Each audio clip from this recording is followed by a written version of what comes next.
Ассалаумағалейкум достар. Бүгінгі менің айтатыным айваның адам ағзасына пайдасы. Видеоны көрмей тұрып подписаться мәзірін басып, менің каналыма тіркеліп кетіңіз. Айва ежелгі жемістердің бірі. Оның өте жағымды хош иісі бар.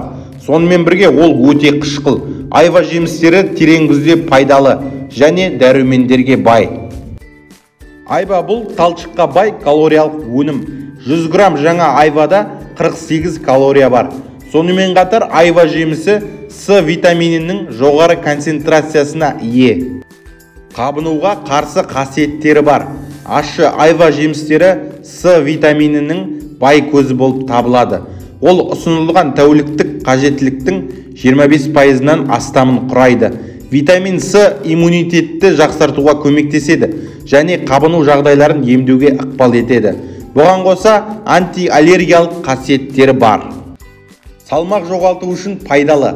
Айва жемістері құрамында бірнеше калория бар. Бірақ көп мөлшерде талшық, оған қоса ол қаныққан май қышқылдары, натрий және зиянды холестеринді қамтымайды. Бұл қасиеттердің бәрі салмақ жоғалту және жалпы денсаулықты жақсарту үшін тамаша өнім болып табылады.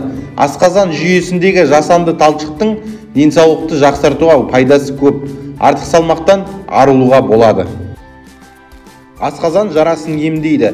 Айвадағы фенолдар асқазан ойықтарын сауықтыру үшін тиімді екендігі анықталды. Дегенмен жеміс өзі ғана емес, сонымен қатар айва шырыны ол асқазан ішек жолының дұрыс жұмыс істеуін тыныштандырады және жақсартады. Құрметті достар, ауырып ем іздегенше ауырмайтын жол іздейік. Менің сіз үшін дайындаған видео ұнаса, лайк басып, комментарий жазуды ұмытпаңыз. Және де менің каналыма жазылыңыз.